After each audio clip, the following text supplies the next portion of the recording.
C'est de vous présenter quel est mon prisme, quel est mon vécu qui influence mon discours ce soir. Aujourd'hui, je suis coach agile chez Xebia. Pour autant, j'ai un passé un peu tumultueux dans l'industrie du jeu vidéo. Cette industrie dont on dit qu'elle n'est pas sérieuse et qui pour autant, aujourd'hui, fait des projets qui se comptent en milliards d'euros. Je vais vous parler d'agilité à l'échelle et pour ça, je voudrais introduire le sujet à travers un certain nombre d'étapes. On va parler un petit peu de complexité ce soir, voir comment ça influence, ça a un impact sur tous nos paradigmes de la gestion de projet, comment on construit nos méthodes de gestion de projet. Réfléchir à l'agilité à l'échelle telle qu'elle est aujourd'hui, et puis ce truc un petit peu nouveau qu'est l'entreprise libérée. Simon Sinek a un TED Talk qui aujourd'hui est célèbre, où il explique l'importance du commencer par pourquoi. Trop souvent, on est dans le comment, on est dans le quoi, on n'est pas dans le pourquoi. Je vais certes parler d'agilité à l'échelle, je vais parler d'entreprise libérée, mais ce qui m'intéresse derrière, c'est le pourquoi de ces deux sujets. Et pour commencer, je vais vous proposer un petit peu de physique nucléaire. Alors je vous rassure, ça va être simple. Voici dihydrogène. Dihydrogène, notre petit ami qu'on peut connaître souvent sous le nom d'hydrogène. Dihydrogène est un gaz, il est inflammable. De son côté, oxygène, c'est un autre gaz, mais pour le coup, c'est un gaz qui n'est pas inflammable, c'est un gaz que l'on respire. Là où les choses commencent à devenir intéressantes, c'est quand on mixe les deux ensemble. On a H2O, on n'a ni un gaz, ni quelque chose d'inflammable, et encore moins quelque chose qu'on respire, à moins d'être un poisson. Ce phénomène-là, c'est ce qu'on appelle l'émergence. C'est un phénomène issu de la complexité. La complexité, c'est lorsqu'on va assembler un ensemble d'individus, un ensemble d'agents, et lorsque ces individus vont être mis ensemble, on va voir apparaître un certain nombre de caractéristiques nouvelles et absentes de ces individus. Alors, les plus scientifiques d'entre vous vont me dire oui, mais hydrogène, H2, oxygène, O2, on les met ensemble, déjà, ce n'est pas H2O, c'est H2O2. Eh bien, on pourrait aller plus loin, on pourrait prendre oxygène, et O2, lorsqu'on vient y rajouter à nouveau un oxygène, on a O3, c'est à nouveau quelque chose de complètement différent. On a 3 fois la même unité de départ, mais O3, c'est l'ozone, c'est toxique. Ce n'est pas un gaz que l'on respire. Au sein de la complexité, on a vraiment ce phénomène qui fait survenir des événements qui sont nouveaux, qu'on ne peut pas prédire à l'avance et qui n'appartiennent pas, qui ne sont pas inhérents dans chacun des individus. Alors si je vous pose la question, entre ces deux éléments, lequel est complexe, lequel exprime l'émergence, lequel est compliqué? À votre avis, entre cette centrale nucléaire et ce château de sable, lequel est complexe? Alors traditionnellement, personne n'a envie de se mouiller. Et les châteaux de sable, évidemment, ça va être ma réponse, parce que c'est celle qu'on n'attend pas.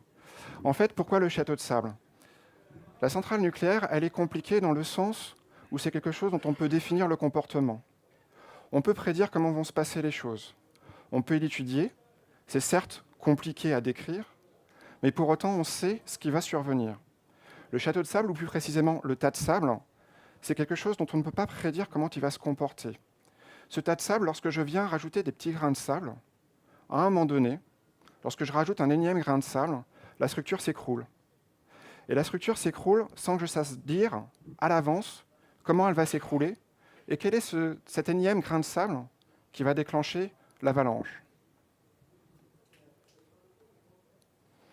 Cette complexité, cette impossibilité à la prédire, on la retrouve dans les organisations, on la retrouve au sein de nos communautés, et James Surovicki l'a décrit à travers ce qu'on appelle la sagesse des foules. Dans la sagesse des foules, il prend un exemple. Vous savez, lorsqu'on est sur les foires, il y a souvent un panier garni à gagner. La foire qu'il observe, il faut deviner le poids d'un bœuf afin de gagner ce panier garni. Ce qu'on fait, c'est qu'on collecte les différentes informations, les différents tickets qui sont proposés par les participants afin de déterminer quel est le participant le plus proche du poids de ce bœuf. Et lorsqu'on analyse ces réponses, ce qui est intéressant, c'est de se rendre compte qu'en fait, la plus proche des réponses, c'est celle de la collectivité. Même l'expert, le boucher qui a l'habitude, le fermier qui a l'habitude de voir le bœuf et qui, on peut le penser, sera plus à même de deviner quel est ce poids de cet animal, n'arrive pas à obtenir un résultat suffisamment proche que celui de l'ensemble de la collectivité. C'est quelque chose que l'on retrouve qui a été exprimé chez Best Buy, lorsque Best Buy étant l'équivalent à peu près américain d'un Darty, pour le resituer chez nous, lorsque le PDG de Best Buy se retrouve avec des objectifs fixés par son conseil d'administration, on lui demande d'atteindre des ventes de Thanksgiving qui lui semblent trop élevées. Il fait le même genre de sondage en interne, 6 mois avant les ventes. Après coup, après la réalisation de ces ventes de Thanksgiving, on vient vérifier les différentes prédictions des membres de l'entreprise. Le département des ventes avait des résultats plutôt efficaces. Ils étaient juste à 93%. L'ensemble de l'entreprise avait su deviner les ventes de Thanksgiving à 99,99%. Ces phénomènes étonnants, on les utilise après dans ce qu'on appelle les marchés prédictifs. Cette disponibilité d'une intelligence collective, James Surowiecki vous explique qu'elle se base sur la diversité, une multitude d'opinions. Et la diversité, Colgate ou Procter & Gamble a bien su voir cet impact lorsqu'à un moment donné, ils se sont posé la question de savoir comment on pouvait mettre un dentifrice à rayures dans un tube. C'est un projet de R&D classique, une recherche qui s'étend sur plusieurs mois, et puis pas de résultat. Ils postent leurs problèmes de R&D sur une plateforme collaborative. Ils ont une réponse en une demi-journée. C'est un électricien qui arrive avec la réponse. Évidemment, Procter & Gamble, c'est avant tout des chimistes. Cet électricien répond tout simplement, c'est extrêmement facile. Le fluor est électronégatif, on y implique un courant, on sépare des couches. Cette diversité, c'est aussi ce qui a pu faire défaut à la NASA. Lorsqu'on voit les échecs de Columbia, les échecs de Challenger, c'est exactement ça ce qui se passe. On a un certain nombre de décisions qui sont prises de manière centralisée, on a oublié cette décentralisation, sans autonomie et sans la diversité, puisque tous les ingénieurs de la NASA sont issus du même parcours. Résultat, un certain nombre d'éléments qui étaient connus, qui pouvaient nous permettre de prédire l'accident, ont été négligés. Et finalement, est-ce que c'est extrêmement étonnant ? Lorsqu'on regarde notre cerveau, on n'a pas de chef. On a un ensemble de neurones qui communiquent entre eux, qui échangent de l'information sans qu'il y en ait un qui prenne le pas sur les autres. On a bien cette décentralisation, cette autonomie, et pour autant une certaine coordination qui nous permet de prendre nos décisions.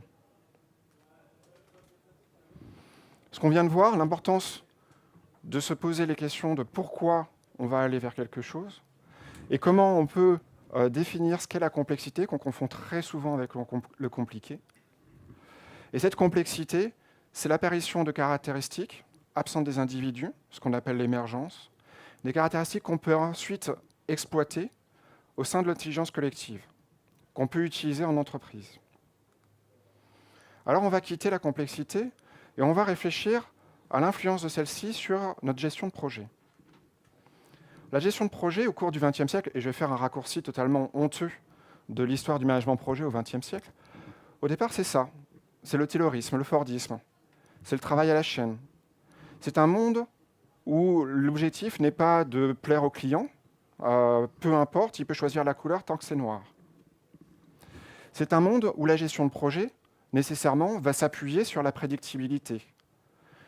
Puisque nous savons définir l'enchaînement des éléments, puisque nous morcelons les tâches, appuyons-nous sur cette prédictibilité et appuyons-nous sur un chef. Un chef qui va centraliser l'information, et c'est tout à fait logique, puisque si une personne est capable de savoir comment vont se dérouler les événements, on n'a pas besoin de demander l'avis des différents collaborateurs. Évidemment, cette prédictibilité, le problème, c'est que c'est un château de cartes. Si on la retire, tout s'écroule. Si on retire cette capacité à prédire les choses, le chef, pour le coup, va amener de la lenteur dans le système. À la fin du XXe siècle, ce qu'on voit, c'est un changement complet de nos sociétés à travers l'émergence et le développement à vitesse grand V de tout ce qu'on appelle la société de communication.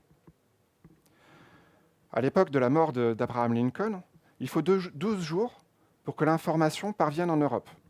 Il faut plusieurs mois pour que l'ensemble des États américains soient au courant de la mort d'Abraham Lincoln. À la mort de Michael Jackson, le premier édit sur Wikipédia apparaît moins de 2 heures après l'appel au 911. En quelques minutes, l'intégralité du monde est au courant de la mort de Michael Jackson. À la fin du XXe siècle, on démultiplie les échanges, on démultiplie la communication. précisément les caractéristiques qui vont faire apparaître la complexité. À la fin du XXe siècle, on évolue donc d'un monde du prédictible vers un monde de l'imprédictible. Et finalement, l'approche de gestion de projet agile vient répondre à ça. Son paradigme, son pilier, c'est le changement. C'est accepter que notre univers est complexe.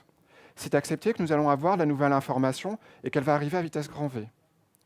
De ce fait, nous ne cherchons plus à prédire les choses, mais bien à s'adapter à ça, à réagir au plus près de l'information, le plus rapidement possible, à s'adapter à cette nouvelle information, à ce changement. Cette évolution que l'on a pu voir au cours du XXe siècle, c'est ce qui justifie totalement l'agilité aujourd'hui. On passe du monde du compliqué, un monde où il est certain que nous allons arriver à vendre nos produits, les consommateurs sont dans une demande d'équipement, vers un monde du complexe, où nos consommateurs sont exigeants, de nouveaux besoins surviennent tous les jours, les smartphones n'existaient pas il y a quelques années, et nous ne sommes plus capables de prédire les choses.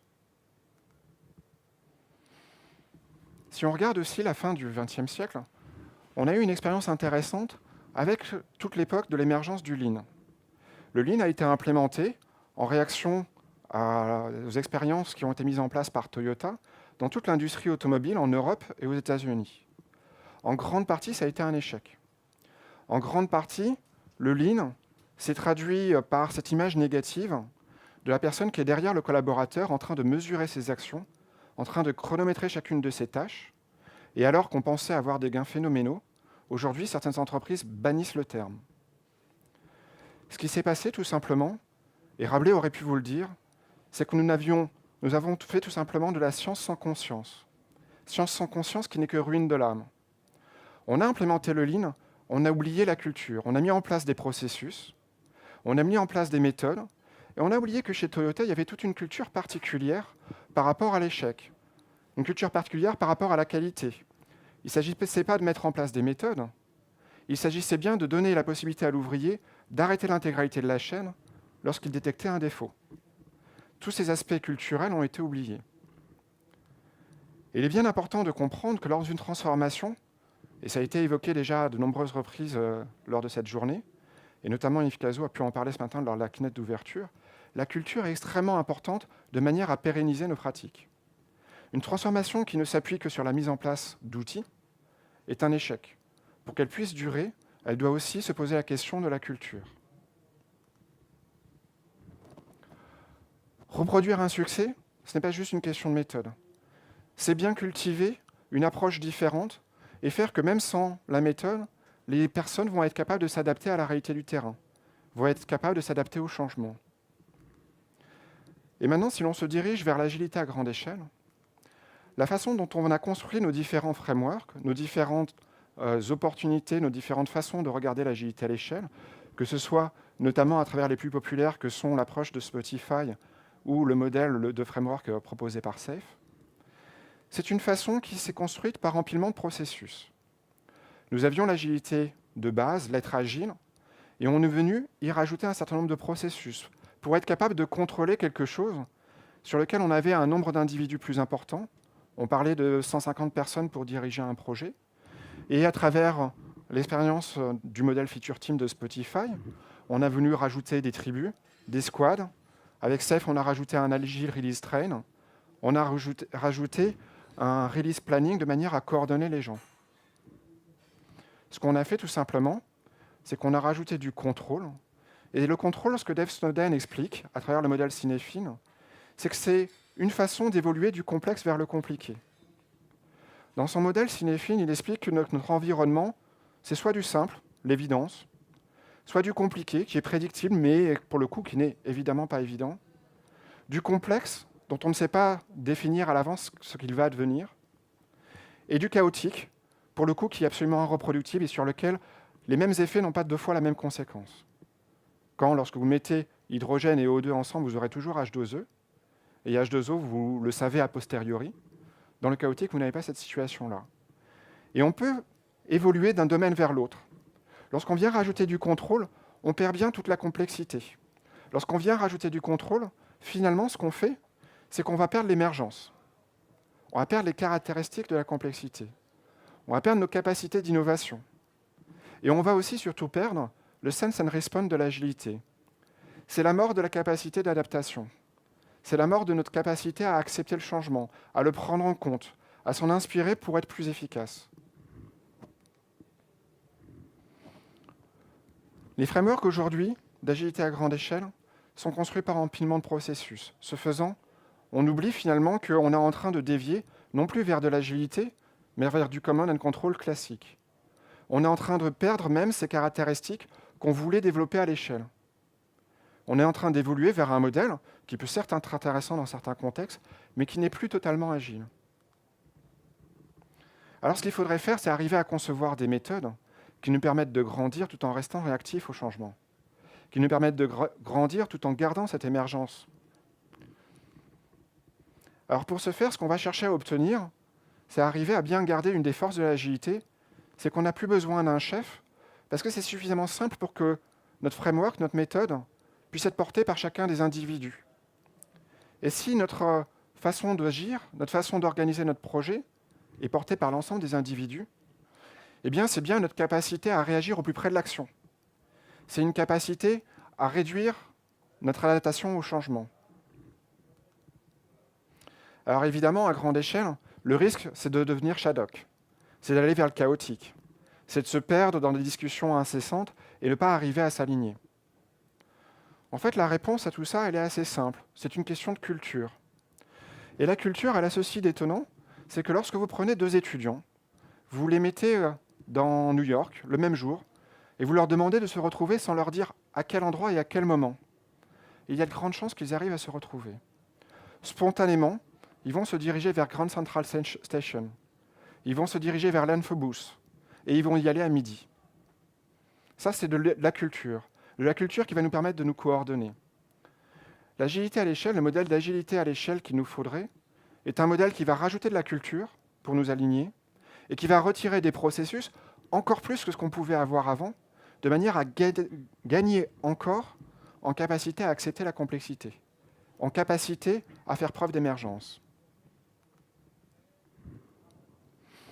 Grandir en restant réactif au changement, décider au plus près de l'action, porter le framework du projet par l'ensemble de l'équipe, s'aligner à travers la culture, toutes ces choses-là, finalement, on les a. On les a à travers ce qu'on appelle l'entreprise libérée. L'entreprise libérée, ça a commencé à être théorisé et présenté dans un livre d'Isaac Gates en 2009, où il vous donne cette définition. L'entreprise libérée, aujourd'hui, c'est quelque chose qui est populaire, à tel point que Arte fait un documentaire qu'il appelle « Le bonheur au travail », sur une chaîne donc relativement à grande écoute. C'est cette idée qu'on va donner la capacité aux individus de prendre les décisions. C'est ceux qui savent qu'ils vont faire. C'est aussi une réaction à un sondage qui a été publié qui nous explique qu'aujourd'hui, en entreprise, nous n'avons seulement 13% de personnes qui sont motivées par l'entreprise, qui sont engagées. 87% d'entre elles sont désengagées. Et même 24% sont activement désengagées, c'est-à-dire qu'elles sont en train de saboter l'entreprise de l'intérieur. Ces chiffres sont même encore plus affligeants en France. On a seulement 9% de personnes engagées. Cette entreprise libérée, elle a aussi ensuite été reprise, et on est allé un petit peu plus loin dans l'étude, à travers le livre de Frédéric Laloux, Reinventing Organizations, qui au passage vient d'être traduit en français. Dans ce livre, alors qu'Isaac Gates nous racontait un certain nombre d'exemples, nous faisait un petit peu rêver par des entreprises qui avaient des façons d'agir assez différentes de ce qu'on pouvait voir d'habitude, décentralisées, en autonomie, en responsabilisant les individus. Frédéric Laloux vient donner des grilles de lecture en regardant comment ces entreprises évoluent à travers le temps, en nous expliquant que ce phénomène, ce n'est peut-être qu'une évolution des mentalités, qu'aujourd'hui, tout ça s'inscrit à travers une façon de voir le monde qui est différente. Et finalement, lorsque je vous dis que notre monde est de plus en plus complexe, ça semble assez logique qu'avec l'évolution de nos sociétés, nous sommes en train de faire évoluer nos modes d'organisation. Ça se traduit notamment chez Favi, une entreprise picarde dans la sidérurgie, un travail à la chaîne par excellence, par une organisation sur laquelle nous n'avons plus de chef, sur laquelle ceux qui savent font, et qui a des résultats économiques assez étonnants. En plus de 20 ans, ils n'ont jamais augmenté le prix de leurs produits hors coût des matières premières.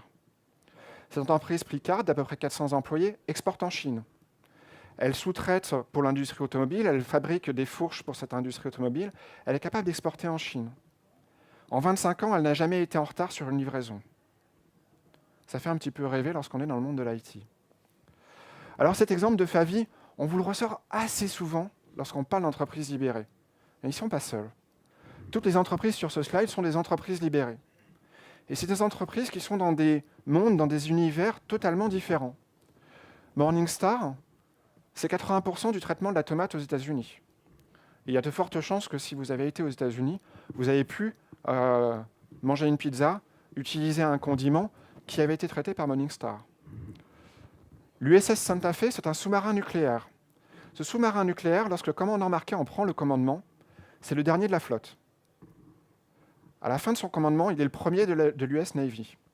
Aujourd'hui encore, alors qu'il n'est plus là, c'est le sous-marin nucléaire qui connaît le plus fort taux de promotion de managers, qu'on va appeler des leaders. Patagonia, dans le domaine de l'équipement outdoor. AES, dans l'énergie.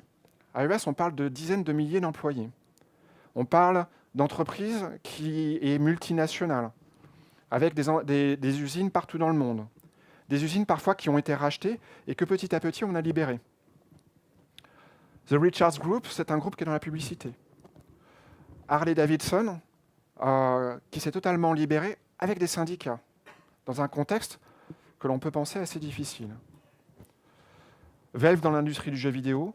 Zappos, qui est dans le milieu de la chaussure, la vente à distance, qui a été racheté par Amazon il y a quelques années et qui, en moins de 9 ans, a réussi à atteindre plus d'1 milliard de chiffre d'affaires.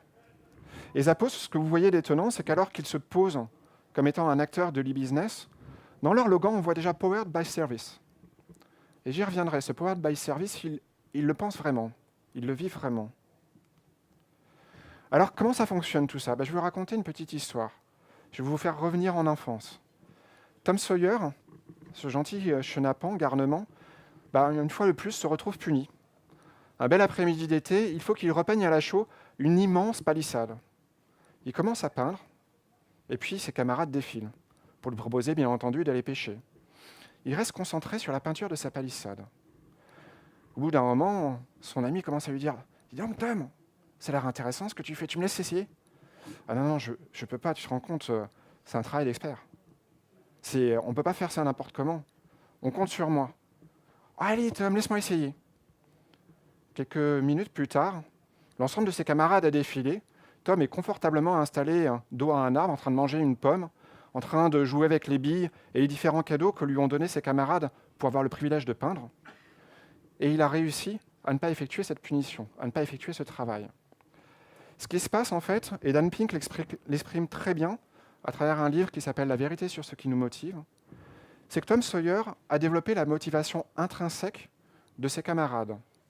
Il s'est appuyé sur l'idée qu'ils étaient autonomes dans leur travail. Il leur a donné un sens, une vision. Il leur a montré l'importance de la tâche. Et il leur a montré qu'ils pouvaient développer une certaine maîtrise à travers cette tâche. C'est ce que Dan Pink explique comme étant la motivation 3.0. La motivation 1.0, c'est simplement la capacité de survivre. C'est notre envie de résister aux éléments. La motivation 2.0, c'est la carotte et le bâton. C'est la motivation extrinsèque. C'est ce qu'on utilise encore majoritairement en entreprise. Et la motivation 3.0, c'est s'appuyer sur cette idée qu'intrinsèquement, les gens sont prêts à faire. Et ça, c'est extrêmement fort. C'est fort au point que finalement, la motivation extrinsèque est négative et a un impact contre-productif sur les gens, alors qu'ils pourraient naturellement avoir envie de faire les choses. Et Dan Pink parle notamment d'un exemple, des enfants dans une maternelle que l'on fait dessiner, et dès lors qu'on leur donne une récompense en échange de leur dessin, on se rend compte, après quelques semaines, que ceux qui dessinaient naturellement, et tout enfant a envie de dessiner, à partir du moment où on leur a donné cette récompense, ils dessinent moins longtemps que les autres. Ceux à qui on n'a pas donné de récompense continuent à dessiner plus longtemps que les autres. Alors l'entreprise libérée, moi je vous en propose une autre définition. Parce que libérée, mais libérée de quoi ? Une entreprise libérée, c'est ce que j'appellerais une entreprise 3.0, comme une entreprise qui s'appuie sur la motivation 3.0. Et une entreprise aussi qui va s'appuyer sur cette idée de la sagesse des foules. Elle va décentraliser, elle va mettre de la diversité, elle va coordonner, elle va permettre l'autonomie. Et tout ça en donnant un sens, en donnant de l'autonomie aux gens et en leur donnant surtout la capacité de développer une maîtrise. C'est ça aujourd'hui qui explique le succès de ces entreprises libérées ou entreprises 3.0. Alors comment ça fonctionne tout ça? Comment est-ce qu'on peut aller vers cette entreprise-là? Je ne vais pas vous donner de recette, il n'y a pas de potion magique. Ce sont des choses qui prennent du temps. Pour autant, il y a un certain nombre d'éléments qu'il est intéressant de connaître lorsqu'on a envie de se poser la question d'aller dans cette direction. Et notamment, il y a un certain nombre de prérequis. Le premier d'entre eux, c'est l'importance d'avoir ce qu'on appelle un leader libérateur. Dans une entreprise libérée, ce que vous allez faire, c'est que vous allez redonner l'autonomie, le sens aux gens qui sont sur le terrain. Chez Favi, on a supprimé la pointeuse. On a supprimé les objectifs de rendement. Et de manière assez paradoxale, d'ailleurs, on s'est rendu compte que ceci augmentait. Parce que tout simplement, lorsqu'on est sur une chaîne, il y a un rythme naturel qui nous permet de faire plus facilement les choses. Lorsqu'on vient mettre ces objectifs, potentiellement, on va aller travailler un petit peu moins vite, de manière à, lorsque les objectifs vont être augmentés, être capable de toujours continuer à fournir. Il nous faut un leader libérateur qui a le courage de prendre la décision de faire des choses qui sont peut-être contre-intuitives, de laisser les employés décider lorsqu'ils vont vouloir revoir la politique de salaire. Il faut avoir ce leader libérateur qui vient d'en haut, qui est convaincu de cette idée d'aller vers plus de libération.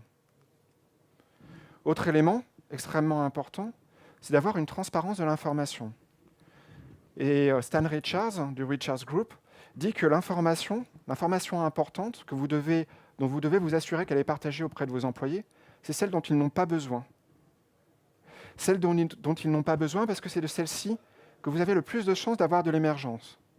Dans l'économie du savoir, ce qu'il y a d'intéressant, c'est que lorsque je vous partage une information, d'abord, je ne m'appauvris pas, et ensuite, cette information, elle va faire écho sur votre savoir.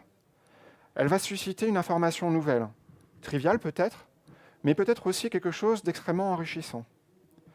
Cette information qui ne m'est peut-être pas utile directement, c'est celle-là qui va peut-être nous permettre demain d'inventer un nouveau produit. Cette transparence de l'information, elle va nous permettre d'avoir de la confiance, de développer de la confiance envers nos employés. Et ça aussi, c'est extrêmement important lorsqu'on veut aller vers l'entreprise 3.0. Cette confiance, on va l'exprimer aussi à travers une culture qui accepte l'échec. Et les Anglais ont ce joli mot que je trouve, c'est de dire que fail, c'est finalement un first attempt in learning.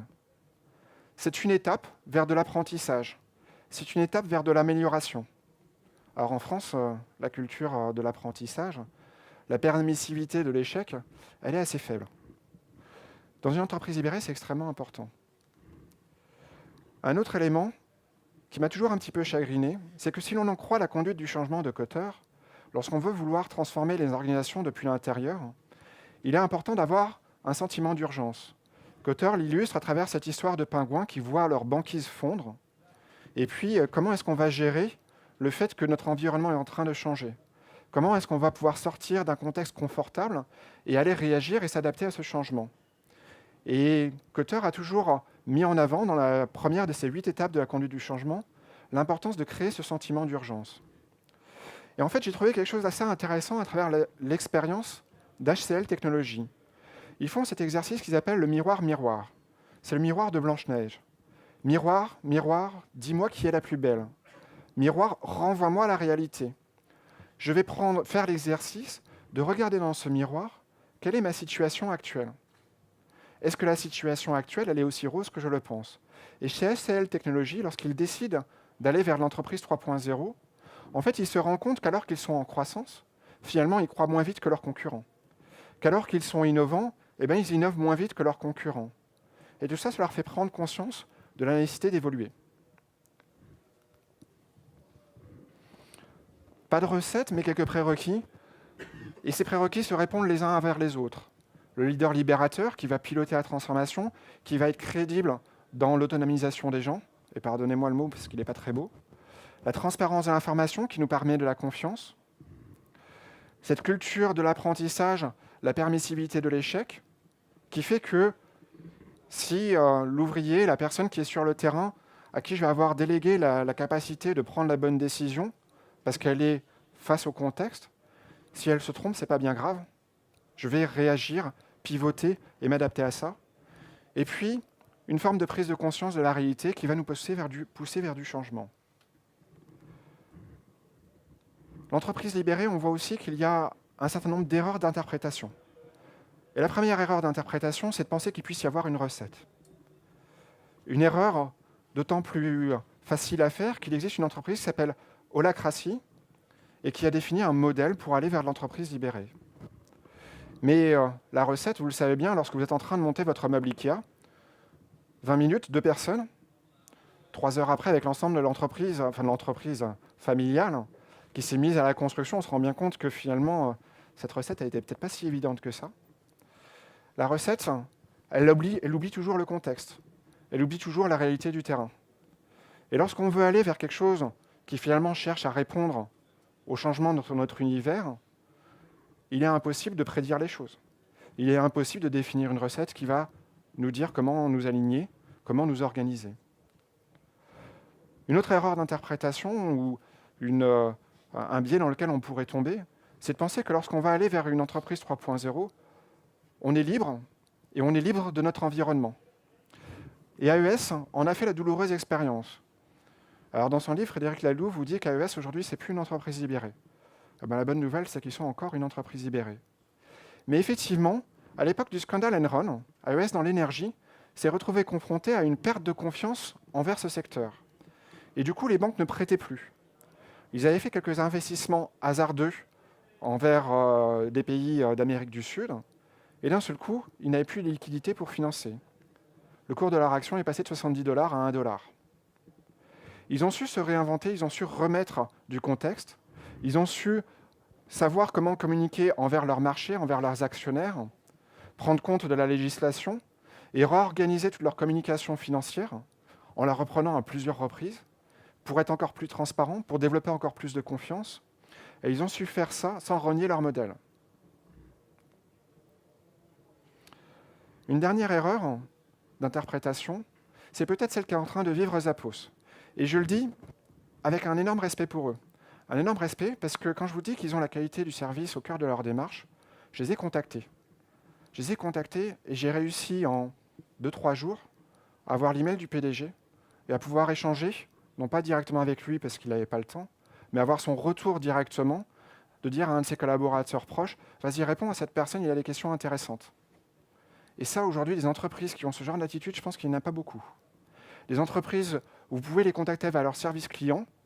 Quand je les contacte, il est à peu près minuit aux États-Unis. Quand on leur pose une question qui n'est pas directement sur leur business, mais comment est-ce que vous êtes organisé? Pourquoi est-ce que vous avez choisi le modèle d'Holacracy? Et qui vous répondent directement, ça dit quelque chose d'assez impressionnant sur la communication et l'organisation de l'entreprise, sur sa culture. Et l'erreur qu'ils font peut-être, et si vous regardez un peu l'entreprise libérée, vous l'avez peut-être vu, c'est qu'ils essaient d'aller vers l'entreprise libérée en mode autoritaire. En avril dernier, Tony Hsieh, le dirigeant de cette entreprise, a déposé un ultimatum en disant à ses employés, à la fin du mois, vous êtes in ou vous êtes out. Si vous êtes out, c'est avec beaucoup de respect que je vous laisse partir et j'organiserai votre transfert. Mais pour autant, j'ai envie d'avancer. La problématique, c'est que lorsque je dis à mes employés que je vais vous autonomiser, que je vous responsabilise, que je vais vous donner de la confiance, si je vous dis ça, mais qu'en même temps je vous dis, mais vous n'avez pas le choix, je ne suis pas cohérent. Et à partir du moment où on dit dans une entreprise, je vais vous laisser faire, évidemment, il y a une méfiance. Si on a cette méfiance et qu'on vient imposer les choses, on casse la relation. Et c'est certainement une erreur qu'ils peuvent avoir fait. Et c'est suite à ce message, on a quand même pas loin d'un quart de 15% de l'entreprise qui est partie. Erreur supplémentaire peut-être, c'est qu'ils ont essayé de mettre en place le modèle d'Holacracy. Ils ont essayé d'aller vers de l'entreprise 3.0 avec un modèle préformaté. Et pour autant, ils n'en avaient peut-être pas besoin. Lorsqu'on lit le retour d'expérience de Tony Hsieh, on voit une entreprise qui, par essence, était déjà en train d'exprimer toutes les caractéristiques de cette entreprise 3.0. Alors une dernière erreur d'interprétation, c'est de penser qu'on n'a absolument plus de hiérarchie. Et c'est vrai que c'est le message le plus fort. Lorsqu'on dit entreprise libérée, on dit on vous libère de vos managers. Vos managers, ils sont contre-productifs, ils vous ralentissent. C'est un message qui peut séduire. Mais si la hiérarchie, elle disparaît en tant que rôle. Elle ne disparaît pas en tant que fonction. La hiérarchie, finalement, elle va évoluer vers ce qui pourrait s'apparenter à une sorte de logiciel. C'est-à-dire quelque chose qu'on va pouvoir utiliser en fonction d'un besoin. Elle va être distribuée, elle va être émergente, Elle va être utilisée en fonction d'un contexte. Je vais aller chercher la personne que je respecte, la personne dont je connais le savoir, qui va pouvoir me donner son expertise, son savoir-faire que je respecte, afin de pouvoir trancher un problème auquel je suis confronté. Et ce rôle de hiérarchie, il va bouger dans l'organisation. Mais il va toujours être proche de moi. Et il va toujours s'exprimer d'une manière réactive et qui tient contexte du terrain. Quelques erreurs à ne pas commettre, l'idée de suivre un mode d'emploi, l'idée d'oublier le contexte, une hiérarchie qui disparaît, ou libérer avec autorité. Et une dernière, c'est de penser que tout ça, ça va être rapide. Chez Harley-Davidson, lorsqu'ils ont entamé leur libération, ils l'ont entamé en 87, ça leur a pris 7 ans avant qu'ils arrivent à obtenir des résultats qu'ils estimaient satisfaisants. 7 ans, c'est long. Un changement de culture, ça ne se fait pas simplement en appliquant une recette. Ça prend du temps. Et aujourd'hui, Harley-Davidson va encore plus loin. Et là aussi, alors qu'il y avait certains doutes sur le fait qu'Harley-Davidson soit encore une entreprise libérée, je les ai contactés via leur canal de communication financière, donc le canal qui s'adresse aux investisseurs, celui dont on peut penser qu'il va être le plus rigide, le plus formaté, le plus juridique. Et la personne que j'ai eue en face, alors qu'elle ne connaissait pas les références que je lui fournissais, est allée rechercher. Et finalement, m'a rapporté la réponse que si, effectivement, à un moment donné, ils étaient organisés avec des cercles, alors des cercles qui sont bien différents des cercles de la sociocratie, qui sont différents des cercles de l'holacratie, s'ils étaient organisés avec des cercles et qu'ils les ont effectivement supprimés, c'est que conjointement avec leurs syndicats, ils se sont rendus compte que ces éléments-là, ça les a empêchés d'aller vers encore plus d'autonomisation. Aujourd'hui, Harley-Davidson est une entreprise qui cherche encore plus à pouvoir avoir une prise de décision qui se fait sur le terrain. Alors cette entreprise libérée, on la critique aussi. Et notamment, ce qu'on va vous dire, c'est que c'est manipulateur. Finalement, si on vous dit qu'on va se débarrasser de nos managers, c'est super comme downsizing, ça. C'est intéressant si je veux faire des économies de coûts. Ce qu'il faut bien voir, c'est que ce n'est pas le modèle qui est manipulateur. Ce n'est pas les armes qui tuent les gens, c'est les gens qui tuent les gens. Le modèle en soi, ce n'est pas un modèle qui est manipulateur. Par contre, il est vrai, dans l'utilisation qu'on peut en avoir, on peut tomber dans la manipulation.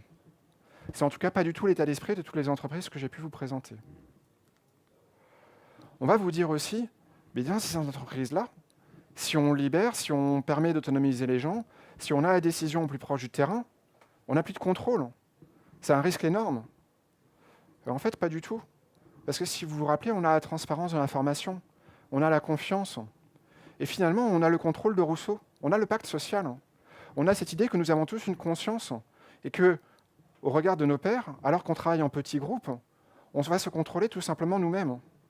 Et d'une manière qui est beaucoup moins invasive que tous les contrôles qu'on veut mettre en place dans les entreprises et qui pour autant ne nous permettent pas de nous échapper d'un scandale comme celui d'Enron, qui pour autant ne permettent pas à Volkswagen d'arriver à contrôler l'intégralité de la chaîne et de ne pas avoir cette expérience malencontreuse dont on dit qu'elle peut leur coûter plus de 80 milliards. Et dernière critique, et celle peut-être qu'on peut soulever, dont on peut se débarrasser le plus rapidement, c'est de dire que tout ça, ce n'est pas révolutionnaire. Et effectivement, la motivation 3.0 décrite par Dan Pink, elle existe depuis les années 60. Elle n'est pas utilisée en entreprise. Ce n'est pas révolutionnaire, on n'est pas en train de prendre la Bastille, mais et alors ? Est-ce que pour autant, ça doit nous empêcher d'essayer d'aller vers ce genre de modèle ? Est-ce que pour autant, du coup, tous ces éléments-là deviennent inintéressants ? Sans doute pas. Donc attention à toutes les critiques qu'on peut voir autour de l'entreprise libérée. Et pour ma part, j'ai essayé vraiment d'aller voir ces différentes objections de manière à, comme on aime le faire, s'instruire de la situation complète et de voir ce qui pouvait être valable. Aujourd'hui, on a certes des déviances, mais on n'a rien qui vient remettre en cause totalement le modèle. Le côté manipulateur, il faudra s'en prémunir, il faudra y faire attention. L'absence de contrôle, ce n'est pas forcément un vrai problème. Et lorsqu'on approche de la fin, je voudrais dire, ok, tout ça, mais nos modèles, donc finalement, nos frameworks, l'agilité à grande échelle à travers le retour d'expérience de Spotify, à travers le modèle SAFe, est-ce qu'on doit le jeter à la poubelle ? Eh bien non, parce que, on l'a dit, une transformation d'entreprise, ça prend du temps. Et comme le dit George Box, un statisticien, tous les modèles sont faux, certains sont utiles. L'intérêt de ces modèles, c'est tout simplement d'initier le changement. c'est de nous permettre d'avancer dans nos réflexions. Une entreprise 3.0, c'est compliqué à mettre en œuvre. C'est quelque chose qui ne se fera pas en une seule fois. Et finalement, une transition, c'est peut-être aussi de passer par cette agilité telle qu'on peut la vivre à travers un framework. C'est de passer par un certain nombre de processus qu'on va mettre en place dans l'entreprise et qui ne vont pas forcément s'attacher à tout changer d'un coup, mais qui vont aller regarder certains domaines, certaines expertises, et essayer de les revisiter d'une façon différente. Et je reviens sur mon passé dans l'industrie du jeu vidéo. Dans cette industrie, lorsque j'en suis sorti, j'ai découvert la notion de MOE et de MOA. C'était une notion qui n'existait pas. Je fonctionnais avec des équipes de plus de 150 personnes sur un même projet, distribuées partout dans le monde, et qui étaient déjà naturellement organisées en feature team. On avait des fonctionnalités qui étaient distribuées, une équipe qui était en charge d'un niveau, une autre qui était en charge d'une couche réseau, une dernière qui était en charge de l'expérience utilisateur. On s'alignait par de la culture. Dans l'industrie du jeu vidéo, on doit satisfaire un client final qui est extrêmement exigeant. Sur 10 produits, on en a 8 qui échouent. Lorsqu'on commence à concevoir un produit, on va réfléchir en termes d'émotions. Quelles sont les émotions que je veux faire ressentir à mon client ? Et ces émotions, ça va être le filtre qu'on va utiliser tout au long de la réalisation du projet, afin d'être mieux capable de répondre aux besoins du client. Et chacun des éléments qu'on va mettre, chacune des fonctionnalités qu'on va mettre dans ce projet, va être là de manière à nourrir ces émotions. Si ce n'est pas intéressant, on le retire. On va s'aligner naturellement par la culture. Alors, il y a quelques temps, lorsqu'on m'aurait posé la question « Mais est-ce que finalement, ce modèle d'entreprise 3.0, il est pour tout le monde ?» Je vous aurais dit sans doute pas. Ça semble compliqué quand même. Et puis, je vous disais, le savoir, il rebondit. Et on m'a partagé une conférence récemment qui parlait des X, Y et Z. Alors, c'est un modèle, il est certainement faux. Moi-même, je suis censé être un X. Je me sens beaucoup plus comme un Z. Mais lorsqu'on vous décrit ces personnes-là, on vous dit, un X, il vit dans l'entreprise et il considère qu'il doit lui apporter son savoir. Un Y, il sait déjà qu'il va passer à travers un certain nombre d'entreprises. Et de ce fait, il lui fait plus trop confiance. Monsieur Z, lorsqu'on lui demande qu'est-ce qu'il veut faire plus tard, il nous dit « je veux être entrepreneur, je veux être autonome, je veux pouvoir être l'artisan de mon propre savoir, je veux pouvoir développer ma propre expertise ». Finalement, il est en train d'exprimer toutes les caractéristiques de cette entreprise 3.0. Et pour terminer, je voudrais vous laisser sur cette phrase de Gandhi. Cette entreprise 3.0, au départ, on l'ignore. Peut-être qu'ensuite, on vient s'en moquer, on va la combattre, et demain, c'est une évidence. Et lorsque Frédéric Laloux vous parle de l'histoire des organisations, peut-être que demain, cette entreprise 3.0, elle sera de plus en plus présente et elle sera la réalité. J'en ai fini et je vous remercie.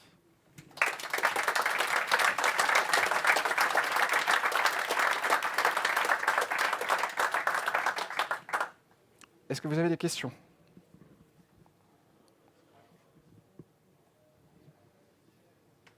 Oui ?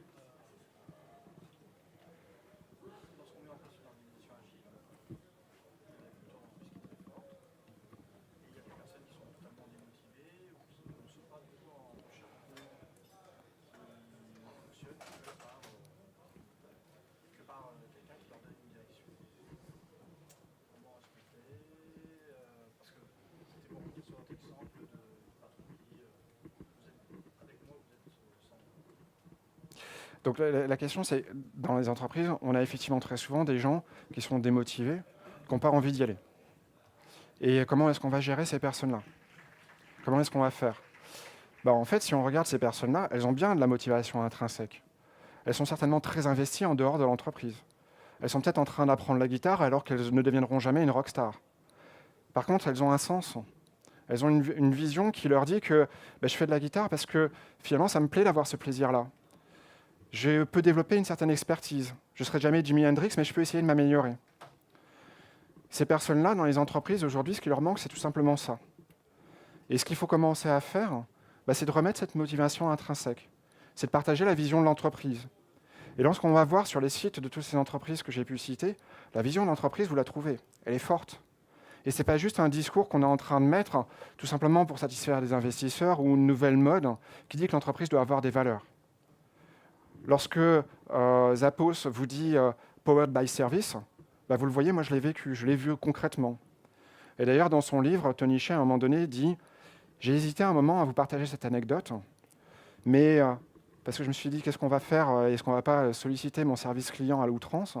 Mais alors que tous mes amis venaient me provoquer gentiment sur la qualité du service chez Zappos, une fois alors qu'on était un soir dans un hôtel et qu'il n'y avait plus de room service, qu'on voulait commander des pizzas, on a appelé service client Zappos. Une demi-heure après, les pizzas étaient livrées. Zappos, c'est le milieu de la chaussure. Zappos, cette culture, il l'avait dès le départ. Ce sens, cette vision, il l'avait dès le départ, et ça a bien été relayé, bien été partagé.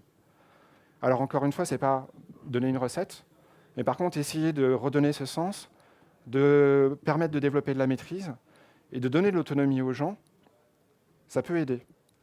Et l'autonomie, c'est peut-être pas sur tout au départ, c'est peut-être sur la partie qui les intéresse le plus. Je ne sais pas si ça répond, mais j'espère que ça donne un éclairage. D'autres questions?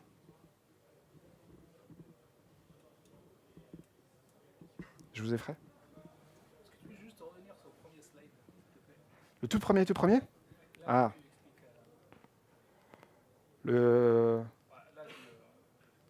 Alors, attendez, parce que si on va sur le tout premier, on va quitter la présentation, parce que sinon... Alors, passe... Le 2, le slide 2. Celui-là? 2, numéro 2, tout en haut. D'accord, le mien. Ah, pardon.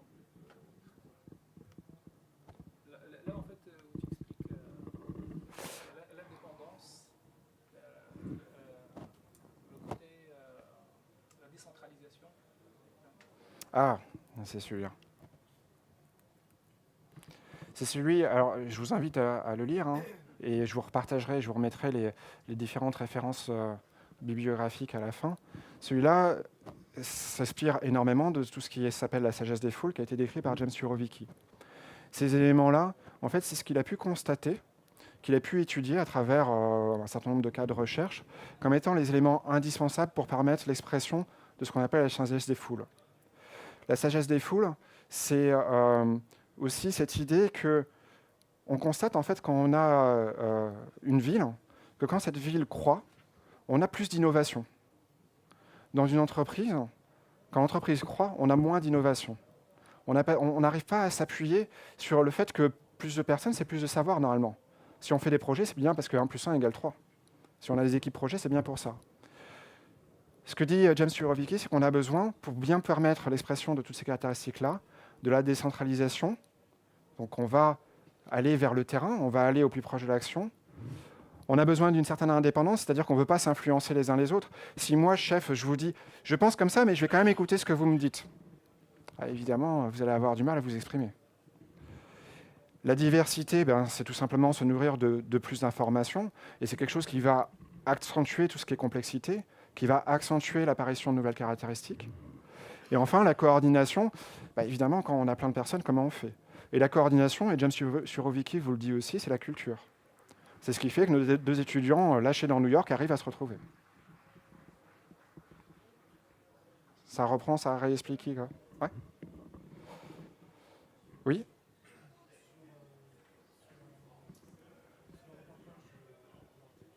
Oui. Pardon?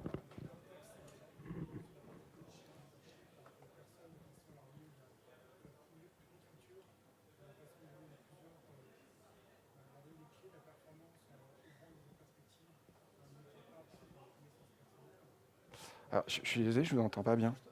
Je crois que je peux me déplacer. Et comme ça, je la répéterai pour tout le monde. Non, c'est pas un souci. Par rapport à l'émission qu'on a eue Sur Arte, ouais, il y avait la partie Gore-Tex à un moment, oui. il y avait la comparaison entre les entreprises genre Google, Microsoft, on parlait majors, des fintechs, Oui. etc.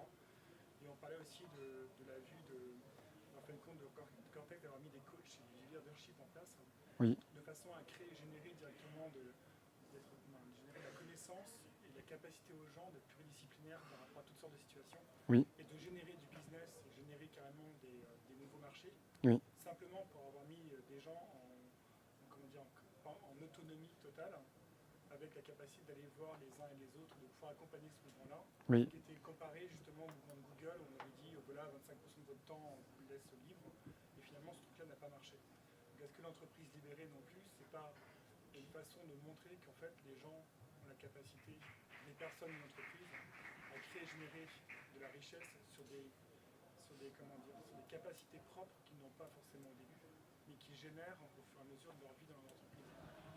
Ok, donc si je vous comprends bien, Gore-Tex, à un moment donné, ils ont essayé d'utiliser des coachs de manière à permettre d'accompagner les personnes pour qu'elles sachent mieux utiliser cette autonomie, aller chercher l'information, communiquer, etc. Et ça n'a pas très bien marché. Ah, ça a marché, d'accord.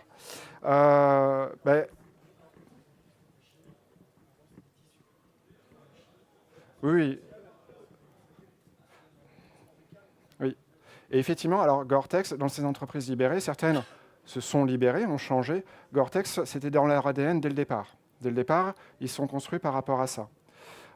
Donc effectivement, toutes ces caractéristiques qu'on peut retrouver dans une entreprise libérée, c'est des caractéristiques qui vont demander à ce que les individus sachent partager le savoir et prennent l'habitude d'aller chercher de l'information. Ça se travaille aussi.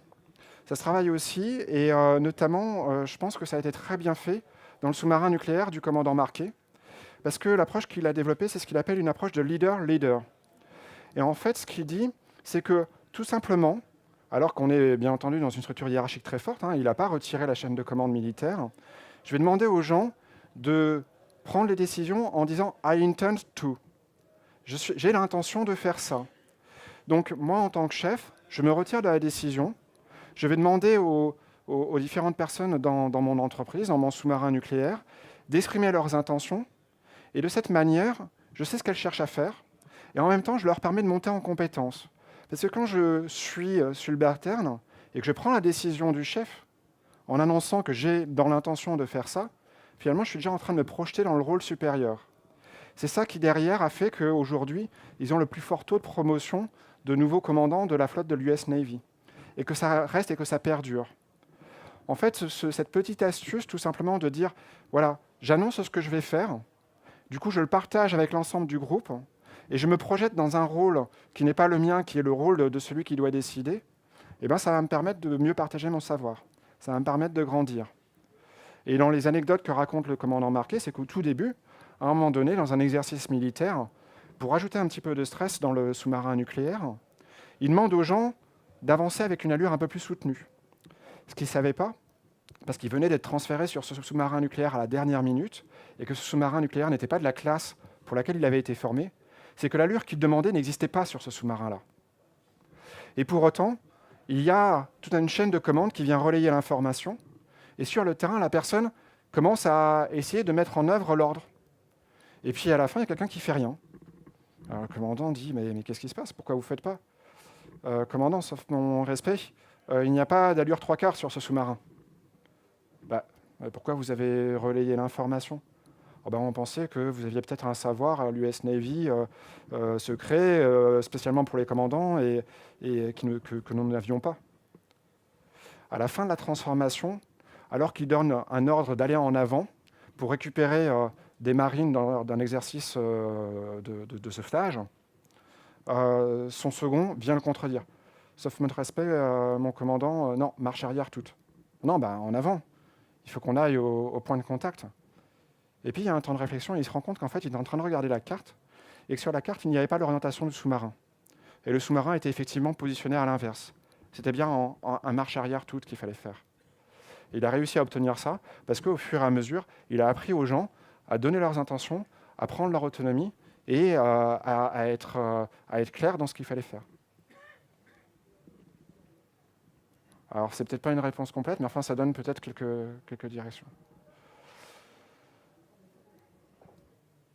Alors, je crois que je dépasse mon temps, mais si vous avez une dernière question, sinon, je vous invite à participer au cocktail, et puis ceux qui le souhaitent poursuivent la discussion. Merci.